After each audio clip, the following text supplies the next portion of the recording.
नमस्कार दोस्तों, मैं सोमाराम प्रजापत। मैं मेरे YouTube चैनल पे आप सभी मित्रों का हार्दिक स्वागत।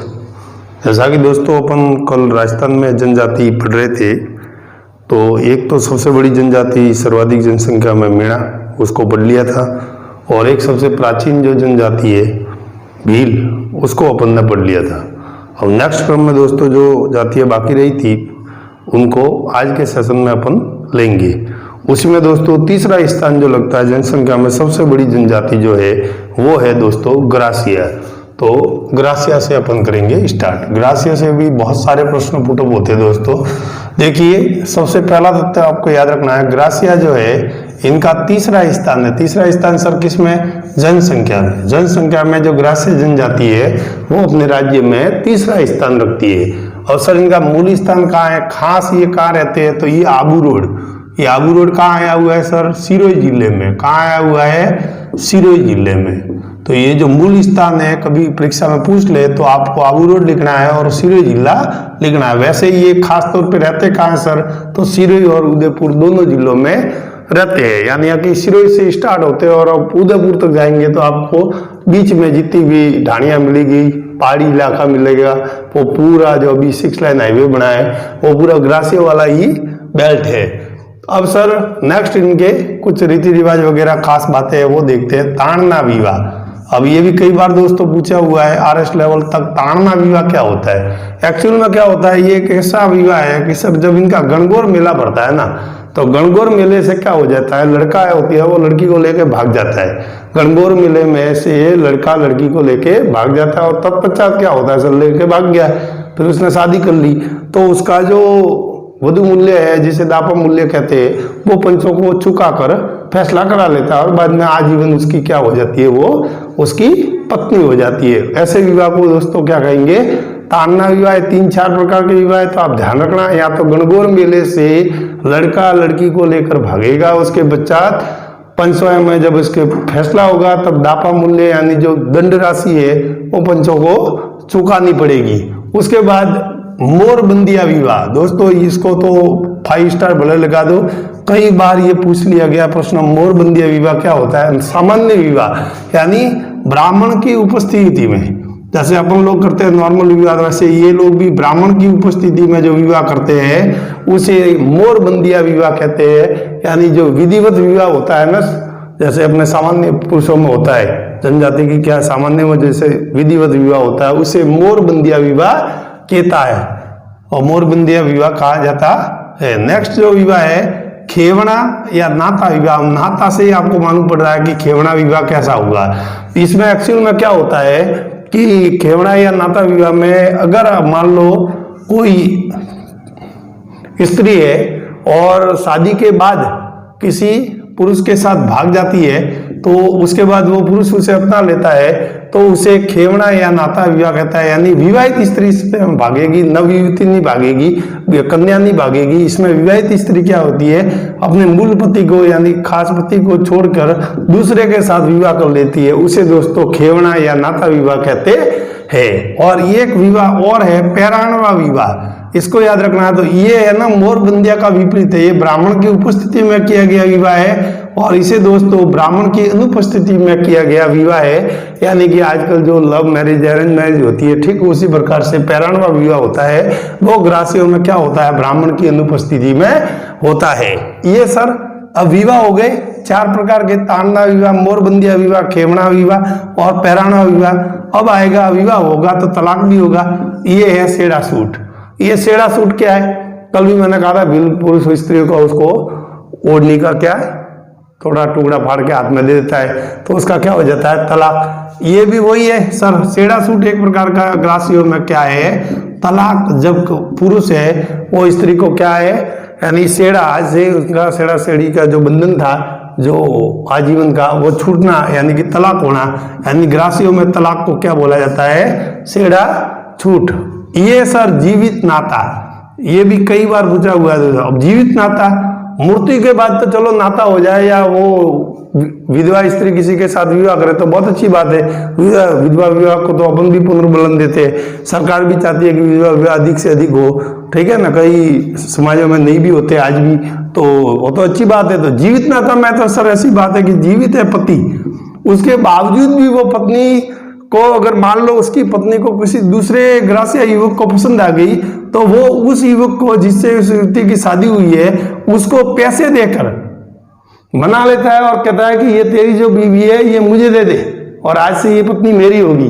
और अगला अगर ग्रसिया पुरुष मान जाता है तो उस प्रकार के नाते को जीवित नाता कहते हैं। तो दोस्तों ध्यान रखना, इसमें जो पहले वाला पति होती है उसकी सहमति होती है और अगला जो लेके जा रहा है उसकी पत्नी को, वो पूछ के उसके पति को जो भी दंड राशि है, जो भी मूल्य है वो चुका कर उसके बाद में उसको ले जाता है। इस प्रकार का जो नाता संबंध होता है उसे जीवित नाता कहते हैं। मतलब उसका पति जीवित है फिर भी उसकी पत्नी किसी दूसरे के साथ जाती है और किसकी अनुमति से, जिसके साथ उसकी शादी हुई है वही हाथों हाथ उसको भेजता है। तो जनजातीय दोस्तों विवाह का संबंधी और तलाक संबंधी जो भी इनके रीति रिवाज होंगे जो है वो तो पढ़ना ही पड़ेगा। घेर क्या होता है सर? भीलों के घर को कू कहते थे, उसी प्रकार ग्रासियों के घर को घेर कहते हैं। घरों का समूह इनका क्या कहलाएगा? फालिया कहलाएगा। थोड़े बहुत जो साथ में ढाणियां बना के घर रहते हैं 10-12 घर, तो उसका समूह क्या कहलाएगा? फालिया। फिर उसके गांव का पूरा मुखिया जो होगा वो यहाँ पर सैलोत कहलाएगा। ग्रासियों में सैलोत जो होता है वो गांव का क्या कहलाता है? मुखिया कहता है। एक इनकी बहुत अच्छी आदत है, ये सर मोर को आदर्श पक्षी मानते हैं और मोर वैसे भी अपने भी राष्ट्रीय पक्षी है। तो ग्रासिया जनजाति होती है भी मोर को ये आदर्श पक्षी मानती है। इसका मतलब आप समझे, मोर को ये कभी भी मारती नहीं है, यानी कि जंगल में रहने के बावजूद भी, ढाणियों में रहने के बावजूद, जनजाति होने के बावजूद भी मोर को ये आदर्श पक्षी मानती है, ये भगवान का रूप मानती है, यानी कि मोर को कभी नहीं मारती है, ठीक है ना। तो मोर को ये अपना आदर्श पक्षी मानती है और बाकी भी अधिकतर सफेद जो पक्षी होते हैं ना उनको ये सबको आदर्श ही मानते हैं, लगभग उनके हाथ नहीं लगाते हैं, उनका शिकार नहीं करते हैं। फिर सर ये आका तीज, ये क्या लिखा है?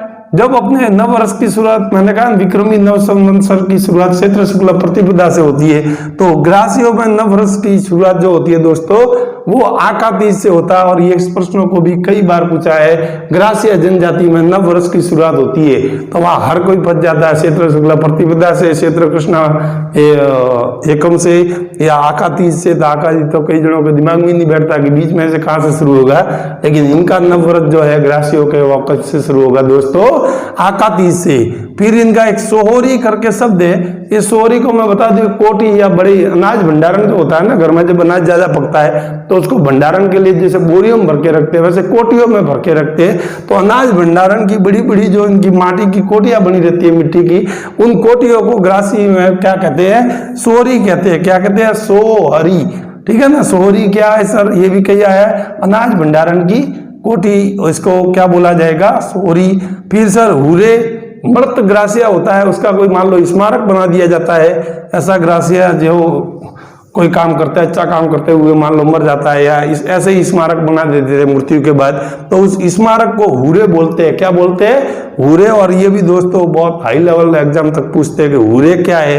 तो मृत ग्रासियों का क्या जो स्मारक बनाया जाता है उसको क्या कहते हैं? हुरे कहते हैं। फिर सर है भाकर बावसी। ये भाकर बावसी क्या है? ये लोकप्रिय देवता, जैसे अपन ने बूझ देवता है, टोटम देवता है, आगे जैसे देखे है भील और मीणाओं में, ठीक उसी तरह से ग्रासियों में भाकर बावसी होते हैं। वो उनके क्या होते हैं? लोकप्रिय देवता होते हैं। फिर सर एक इनका बहुत अच्छा मेला लगता है जिनको कहते हैं मनखारो मेलो। मनखा क्या होता है? लोग, अपन लोग क्या है? मनक ही तो है, मारवाड़ी में मनक क्या होता है? मनुष्य को कहते हैं। तो मनखारो मेलो करके भरता है। और कहाँ भरता है सर? ये इन ग्रासियों का सबसे बड़ा मेला है और आबू रोड के सियावा में भरता है। और मैंने पहले ही बता दिया था इनका मूल स्थान क्या है? आबू रोड। तो यहाँ पर मेला जो भरता है उस मेले को क्या कहते हैं? मनखारो मेलो, यानी लोगों का मेला कह सकते हैं। मारवाड़ी में मनक कहते हैं, तो इस मेले को मनखारो मेलो कहते हैं। ये आबू रोड के सियावा में सबसे बड़ा भरने वाला ग्रासियों का मेला है। फिर एक शब्द है सर झुमकी। झुमकी क्या होता है कि ग्रासिया स्त्री और पुरुष दोनों, ग्रासिया में स्त्री हो भले पुरुष हो, कमीज जैसा वस्त्र पहनती है। शर्ट अपन नहीं पहनते, ठीक उसी प्रकार का एक वस्त्र होता है उसे झुलकी। और ये झुलकी दोनों पहनते हैं। विशेषता इसकी ये रहेगी कि ग्रासिया स्त्री भी पहनी होगी और ग्रासिया पुरुष भी पहनेंगे। और दोस्तों लास्ट में जो शब्द है ये तो सब परिचित होंगे, हारी बावरी। ये तो अपन सामान्य पुरुष भी करते हैं, हारी बावरी अपने मारवाड़ी में ही बोलते हैं, बावरी करते हैं, हारी रहते हैं। ये क्या है सर? हारी बावरी ये कृषि पद्धति होती है जो सामूहिक कृषि पद्धति होती है। सामूहिक कृषि पद्धति समझ में नहीं आया सर? हारी बावरी अपने यहाँ भी करते हैं। अब जैसे मेरे हैं, अब मान लो 10 खेत है और मुझे खेती करनी है, 10 ही खेतों में बोना है कुछ ना कुछ, क्या मैं 10 जगह अकेला काम कर पाऊंगा? क्या मेरी फैमिली 10 जगह काम कर पाएगी? नहीं काम कर पाएगी। ऐसी स्थिति में आपको हारी बावरी में क्या होता है कि सिस्टम होता है कि आपको 1/2 भाग अगले को देना पड़ेगा, तो अगला आपके खेत की पूरी रखवाली करेगा, उसमें अनाज बोने से लेकर ठेठ काटने तक आपको देखने का काम नहीं। जिसने भी हारी बावरी आपके यहाँ रहा है वो पकने के बाद आपके 100 किलो अगर अनाज पका तो 50 किलो वो ले जाएगा। इस सिस्टम को हारी बावरी कहते हैं। और ये तो अभी भी मारवाड़ में तो प्रचलन है हारी बावरी, अपन भी अरट वेरों पे रखते हैं हारी बावरी। तो हारी बावरी में मतलब क्या होता है, उसको कुछ ना कुछ अनाज का प्रतिशत तो अपन तय करते हैं, आधा है, 40% है, 60% है, जो भी है। तो सामूहिक जो कृषि पद्धति ग्रासियों में दोस्तों होती है उसे हारी बावरी कहते हैं। तो अपन दोस्तों ग्रास्य जनजाति के तथ्यों को देखा। तीसरा स्थान जनसंख्या में, मूल स्थान आबू रोड, सबसे बड़ा मेला भी मनकवारा मेला आबू रोड के सियावा में। विवाह इनके देख लेना सर, ताड़ना, मोरबंदिया, खेवना और पैराणवा, तलाक, चेड़ा सूट और एक जीवित पति के होते हुए जीवित नाता, घेर, घर, पालिया, घरों का समूह, सैलोत, गांव का जो मुखिया होता है, मोर, आदर्श पक्षी, आकाश, तीज, नव वर्ष की शुरुआत, सोहरी, अनाज भंडारण की कोटी, हूरे, मृत ग्रासियों का स्मारक और भाकरबासी लोकप्रिय देवता, उसके देवता और झुमकी, स्त्री व पुरुषों का कमीज जैसा वस्त्र। तो ये थी दोस्तों अपने तीसरी बड़ी जनजाति ग्रासिया। नेक्स्ट टर्म में अपन दोस्तों लेते हैं, ये दोस्तों नेक्स्ट टर्म में अपन जो जनजाति ले रहे हैं वो अपनी है सहरिया जनजाति। कौन सी जनजाति है? सहरिया।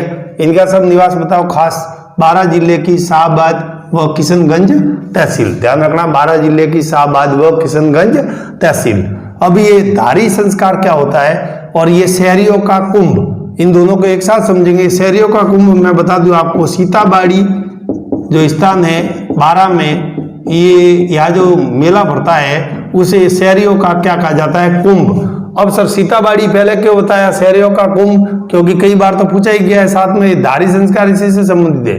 जब शहरियों में किसी की मृत्यु हो जाती है तो मृत्यु के तीसरे दिन उसकी अस्थियों में से जैसे अपन कैसे अपने फूल वगैरह इकट्ठे करके फिर गंगा में विसर्जन करने जाते हैं, तो ये सर क्या करते हैं कि शहरिया जो पुरुष जो मरता है, स्त्री मरती है, तो उसके जो अस्थियों का जो विसर्जन करना है तो अस्थियों को तीसरे दिन इकट्ठा कर लेंगे। धारी संस्कार में तीसरे दिन उसको इकट्ठा कर लेंगे और क्या करेंगे, सीताबाड़ी 12 जो सीताबाड़ी कुंभ है वहां बाण गंगा नदी बहती है, उस बाण गंगा नदी में क्या कर देंगे, उसका विसर्जन, जिसे क्या कहा जाता है दोस्तों? धारी संस्कार कहा जाता है।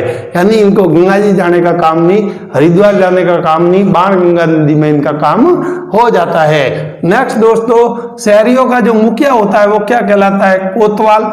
घर जो इनका घास फूस का बना होता है क्या कहलाता है? टापरी। गोपना क्या होता है सर?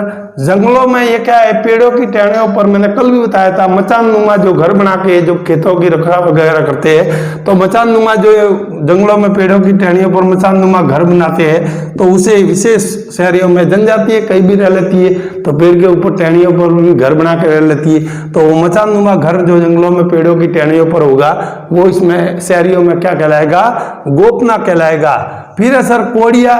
कोड़िया इनकी कुल देवी है, कोड़िया। ये और कई बार पूछी गई है सर, कोड़िया क्या है? शहरियों की कुल देवी। वेशभूषा कोई विशेष नहीं है, पुरुष है वो कमर में पंछा पहनते हैं और सिर पर खपट्टा लगाते हैं, और शहरियों जो स्त्रियां होती है उनका खास वस्त्र वो होता है रेजा।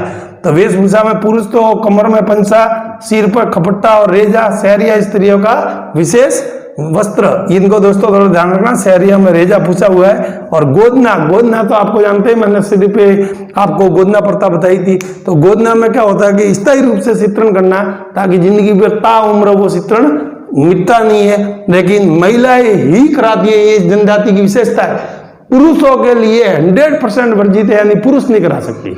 अब देखो जनजाति है लेकिन इनका नियम देख लो, पुरुष कोई गुदवाएगा नहीं, यानी शरीर पे किसी आकृति या टैटू को नहीं बनाएगा। और महिलाओं के लिए छूट है, महिलाएं चाहे जितना गोदना करवा सकती है, कोई भी आकृति बना सकती है, ललाट पे ले, भले हाथ पे ले लो, चाहे उसके किसी भी अंग पे ले लो, गोदना करवा सकती है। लेकिन पुरुषों के लिए ये बिल्कुल ही वर्जित है। और परीक्षा में यही प्रश्न पूछा जाता है कि किस जनजाति में गोदना प्रथा वर्जित है पुरुषों में, तो शहरी जनजाति में। किसमें दोस्तों? शहरी में। घबराने की जरूरत नहीं है, प्रश्न आया हुआ और ध्यान रखना थोड़ा विशेष तथ्य है। फिर सर इनका एक गैर नृत्य होता है, नाचते हैं ये, उसको क्या कहते हैं? ये भी दोस्तों कई बार पूछा हुआ है, उसको लेंगी बोलते हैं। क्या बोलते हैं? लेंगी। लेकिन वापिस वहां से इसकी भी विशेषता, लैंगी की भी, स्त्री पुरुष साथ में नृत्य नहीं करते, स्त्री पुरुष साथ में नृत्य नहीं करते, यानी दोनों साथ में कभी नाचते नहीं है। नाचना है तो स्त्री अलग नाचेगी, पुरुष अलग नाचेंगे, साथ में डांस नहीं करेंगे। तो दोस्तों ये थे शहरियों से संबंधित तथ्य, कोई खास नहीं है। शहर से याद रखना 12 जिले की शाहबाद और किशनगंज तहसील। धारी संस्कार एक तो दोस्तों इनका खास इंपोर्टेंट है। और शहरियों का कुंभ कई बार पूछ लिया, सीताबाड़ी 12। और ये गोदना जो पुरुषों के लिए वर्जित है, और लैंगी गैर नृत्य को कहते हैं। नेक्स्ट में अपन देखते हैं दोस्तों, में अपन जो जनजाति ले रहे हैं वो दोस्तों है अपने डामोर। और डामोर में कोई खास तथ्य नहीं है, लेकिन जो भी है वो इंपॉर्टेंट है दोस्तों, इससे बात प्रश्न अपने नहीं आएगा। निवास सर डूंगरपुर की सिमलवाड़ा पंचायत समिति इसका खास मुख्य स्थान है, वहां पे ये निवास करते हैं। डामोर जनजाति का आप स्थान ध्यान रखना, डूंगरपुर राजस्थान का जिला है और सिमलवाड़ा पंचायत समिति है वो इनका मूल स्थान है, या वहां का ये निवास है, इनका मूल है। और भी कई जगह गुजरात में भी वैसे रहते हैं। मुखी क्या होता है सर? गाँव का जो मुखिया होता है वो इनमें कहलाता है मुखी। ठीक है, आगे भी गए, गमेती गया है, कोतवाल गया है, वैसे अपने यहाँ पे रहेगा मुखी। फिर आप अलग से इनको तथ्य बना के लिख देना। गहने सर बहुत अच्छा तथ्य, और सर RS लेवल तक पूछा गया। मैं तो कहता हूँ 5 स्टार लगा के याद रखना। पुरुष भी स्त्रियों की तरह गहने पहनते हैं, यानी पुरुष जो होते हैं डामोर जनजाति के, वो स्त्रियों की भांति ही पूरे गहने पहनते हैं। ये इनकी खास विशेषता, और यही दोस्तों पूछी जाती है डामोर में। तो आप ध्यान रखना, पुरुष भी स्त्रियों की तरह क्या पहनते हैं? गहना। और एक इनका बहुत गुजरात में भरने वाला बहुत प्रसिद्ध मेला है झेला बावसी का मेला। गुजरात में ये दोस्तों भरता है, और डामोर जनजाति का मुख्य मेला है वो झेला बावसी का मेला है। तो झेला बावसी का मेला भी दोस्तों कई बार पूछा हुआ है। गुजरात का ये मेला है और डामोर जनजाति के लिए स्पेशल भरता है, जो झेला बावसी का मेला उसे बोलता है। व्यवसाय सर इनका मुख्य व्यवसाय कृषि, कृषि के अलावा ये शायद ही कोई काम करते हैं। 100% 99% इनका कृषि का मुख्य व्यवसाय है, और ये व्यवसाय भी कई बार पूछ लिया गया है। फिर सर क्या आपने लिखा? एकांकी परिवार। ये हमेशा एकांकी परिवार में, यानी एकल परिवार में ही रहते हैं। ये कभी संयुक्त परिवार में नहीं रहते, जिस तरह से अपने रहते हैं 4 भाई एक साथ में, दादा दादी वगैरह, पोते नाती। बाद में कभी ऐसा टाइम आता है तब वो अलग अलग होते हैं, ऐसा सिस्टम इनमें नहीं है। इनके तो शादी हुई और सीधे सिंगल बॉडी अलग। कहने का मतलब एकांकी एकल परिवार में रहेंगे। और मैं तो मानता एकल परिवार में रहते हैं तो शांति से रहते हैं, और क्या झगड़े वगड़े कम नहीं होते। ठीक है, संयुक्त परिवार में साथ में, लेकिन सामाजिकता का जनजाति है तो आप सीधा देख सकते हैं कि संयुक्त परिवार में सामाजिकता का अनुभव ज्यादा होता है, और एकांकी परिवार में इतनी सामाजिकता का अनुभव नहीं होता। लेकिन दोस्तों क्या करें, जनजाति इनकी विशेषता है कि एकांकी ही रहेंगे, अकेले ही रहेंगे, तो एकल परिवार ही रहेगा, कभी संयुक्त परिवार में नहीं रहते। तो ये 2 विशेषता, गहने वाली और एकांकी परिवारी, और झेला बावसी का मेला, निवास और व्यवसाय। तो 5 तथ्य है दोस्तों, आप आराम से याद हो जाएंगे, कोई दिक्कत वाली बात नहीं है। नेक्स्ट चलिए दोस्तों, नेक्स्ट टर्म पे आपकी जाति जो जनजाति रहेगी वो रहेगी दोस्तों सांसी। कोई खास तथ्य नहीं है। खानाबदोश ये भरतपुर जिले की एक प्रकार की घुमक्कड़ जनजाति है। तो खानाबदोश कहते हैं, खानाबदोश वही होते हैं घुमक्कड़, काडली अलवार की तरह ये जाति घूमती रहती है। और दोस्तों इसका मुख्य जो तथ्य है वो देखो, विधवा विवाह बिल्कुल प्रतिबंधित है, यानी विधवा विवाह कभी नहीं होगा। और एक दोस्तों ध्यान रखना, अवैध संबंधों के लिए स्त्री पुरुष के अगर अवैध संबंध पाए जाते हैं तो घोर दंड दिया जाता है इस जनजाति में। अब देखो जनजाति है लेकिन नियम कितने कड़क है इनमें, यानी अवैध संबंध इनको बिल्कुल पसंद नहीं है। अगर स्त्री पुरुष का किसी का अवैध संबंध पाया गया तो कठोर दंड दिया जाता है इसमें। नेक्स्ट दोस्तों खान पान का देख लेना, पूछ लेते दोस्तों, अब क्या करूँ, है तो आपको बताना पड़ेगा। खान पान में ये लोमड़ी व सांड का मांस खाते हैं, और शराब का सेवन करते हैं। लोमड़ी व सांड का क्या खाते हैं? मांस, और शराब का क्या करते हैं? सेवन करते हैं। ये इनका खान पान रहेगा। और एक दोस्तों है कुकड़ी की रस्म, और इसको RS लेवल तक पूछा है। ये कुकड़ी की रस्म सर क्या होती है? ये स्त्री द्वारा विवाह के समय दी जाने वाली चारित्रिक परीक्षा, यानी जिस तरह सीता मैया को भी भगवान राम के लिए अपनी चारित्रिक परीक्षा देनी पड़ी थी, अग्नि में से गुजरना पड़ा था, और उसके बाद में कैसे भूमिगत हुई थी, तो ठीक उसी प्रकार जनजाति में अगर चरित्र के बारे में मैंने पहले बता दिया, विधवा विवाह प्रतिबंध, अवैध संबंध, घोर दंड दिया जाता है। तो विवाह होता है तो उस स्त्री को भी चारित्रिक परीक्षा देनी पड़ती है कि मैं एकदम से पूर्णतः पतिव्रता, किसी के साथ आज तक कोई संबंध बनाया नहीं। तो इस तरह की जो दोस्तों परीक्षा होती है वो इस जनजातियों में होती है। तो सांसी जनजाति का आप याद रह जाएगा, खान पान है लोमड़ी व सांड का मांस, शराब का सेवन, कुकड़ी की रस्म और चारित्रिक परीक्षा, विवाह के समय जो स्त्री देगी, अवैध संबंध, घोर दंड है, विधवा विवाह नहीं होगा, खाना बदोश, मतलब भरतपुर जिले की ये क्या है? घुमक्कड़ जनजाति। तो दोस्तों ये तथ्य थे सांसी जनजाति। नेक्स्ट में अपन देखते हैं, नेक्स्ट में अपन लेते हैं कतोड़ी जनजाति। कतोड़ी जनजाति दोस्तों निवास महाराष्ट्र मूल की जनजाति है, और अपने यहाँ कहाँ रहती है सर? उदयपुर में रहती है। कहाँ रहती है? उदयपुर में। भोपा क्या होता है? कतोड़ी समुदाय का मुखिया कहलाएगा। कतोड़ी समुदाय का जो मुखिया है वो क्या कहलाएगा? भोपा। खोलरा, अब खोलरा तो अपने मारवाड़ी में भी कहते हैं। घास फूस से बना जो झोपड़ा होता है वो कतोड़ी में क्या कहलाता है? खोलरा कहलाता है। फड़का क्या होता है? कतोड़ी महिलाएं मराठी अंदाज में जो साड़ी पहनती है दोस्तों उसे फड़का कहते हैं। क्या कहते हैं? कतोड़ी महिलाएं जो मराठी अंदाज में साड़ी पहनती है उसे क्या कहते हैं? फड़का। प्रिय पेय क्या है सर? और इसमें खास बात ध्यान रखना दोस्तों, ये कई बार पूछा है। शराब तो चलो पीते हैं, प्रिय पेय शराब है, लेकिन स्त्रियां भी पुरुषों के साथ पीती है, यानी पुरुष और स्त्रियां मिलकर शराब पीते हैं। जहां स्त्रियां पुरुषों को रोकती है, पाबंद करती है अपने अंदर, यहाँ पर तो अलग ही विशेषता दोस्तों जनजाति है। तो कतोड़ी जनजाति की खास विशेषता है, शराब तो पीना ही है, साथ में स्त्रियां भी पिएगी, यानी स्त्री और पुरुष दोनों मिलकर शराब के नशे में झूमेंगे। ये दोस्तों कई बार पूछा हुआ है, इसलिए देखना इस कौन सी जनजाति में स्त्रियां भी पुरुषों के साथ में शराब में पीती है, तो वो दोस्तों होती है कतोड़ी जनजाति। और इनके आराध्य देव देखते हो कंसारी माता, भारी माता, डोंगर देव, वाद्य देव और गणदेव। ये ध्यान रखना, कंसारी माता कई बार दोस्तों पूछा हुआ है। कंसारी माता, भारी माता, डोंगर देव, वाद्य देव और गणदेव, ये इनके क्या रहेंगे? आराध्य देव रहेंगे, यानी ये पूजा पाठ में भी विश्वास करते हैं। और वाद्य यंत्र कौन कौन से बजाते हैं सर? नाम ही देख लो इनके तो खतरनाक है। तारपी, धोरिया, पकड़ी और भातीसर। तारपी, धोरिया, पकड़ी और भातीसर जो लोकवाद्य मैंने पढ़ा है वहां पे शायद एक भी नाम नहीं आया। कतोड़ी जनजाति के वाद्य यंत्र भी बड़े अजीब प्रकार के। तो सर अब इनमें से एक तो निवास आप ध्यान रखना, एक महाराष्ट्र मूल के उदयपुर में रखते हैं, और एक ये फड़का कई बार पूछा हुआ है, और ये शराब वाला प्रश्न दोस्तों कई बार रिपीट हुआ है। बाकी तो नॉर्मल से आप तो 3 तथ्य है ये भी आ सकते हैं, तो आप इनको भी थोड़ा देख लेंगे। अंतिम क्रम में आप दोस्तों एक जनजाति रह गई है कंजर जनजाति, उसे अपन लेते हैं नेक्स्ट टर्म में। चलिए दोस्तों अंतिम क्रम में अपनी एक जनजाति रही है कंजर जनजाति, और कंजर जनजाति को अपन पढ़ेंगे दोस्तों। निवास है इनका मुख्यतः हाड़ौती क्षेत्र, हाड़ौती से मालूम है कोटा, बारा, बूंदी और झालावाड़, ये 4 जिले हैं वो हाड़ौती संभाग में आते हैं, वहां पर ये जाति मुख्य रूप से रहती है। पटेल सर क्या है? पटेल कंजर जाति का जो होता है मुखिया वो पटेल कहलाता है। हाकम राजा का प्याला, ये क्या है सर? कई बार पूछा है। हाकम राजा का प्याला पीकर ये जाति जो है कंजर जनजाति कभी भी झूठी कसम नहीं खाते, यानी हाकम राजा का प्याला ये इनको मानते हैं। हाकम राजा इनके भगवान मान लो, आराध्य देव, इनका प्याला पीकर, यानी जिस तरह अपन भी चौगन गाते हैं भगवान की, ठीक है, हाकम राजा का प्याला हाथ में दे के इसको पी कि तूने ये काम नहीं किया, तो इसकी कभी झूठी कसम नहीं खाते। तो ये कई बार दोस्तों पूछते हैं कि हाकम राजा का प्याला पीकर कौन सी जनजाति कभी झूठ नहीं बोलती, तो वो होती है कंजर जनजाति। नेक्स्ट दोस्तों इनका मूर्ति संस्कार बड़ा अजीब है और कई बार परीक्षा में भी पूछा जाता है। मूर्ति संस्कार में जो मृत व्यक्ति है उसके मुंह में शराब की बूंदें डाली जाती है और उसे गाड़ा जाता है। गाड़ने का रिवाज है, यानी इसमें जलाते नहीं है। इस जनजाति में गाड़ने का रिवाज है, यानी कंजर जब मरेगा तो जमीन में उसको गाड़ा जाएगा और मृत व्यक्ति के मुंह में क्या डाली जाएगी? शराब की बूंदे। तो मूर्ति संस्कार दोस्तों थोड़ा इंपॉर्टेंट है, ध्यान रखना इसका। फिर पाती मांगना, ये भी कई बार आ गया दोस्तों। पाती ये चोरी डकैती का काम करती है कंजर जनजाति।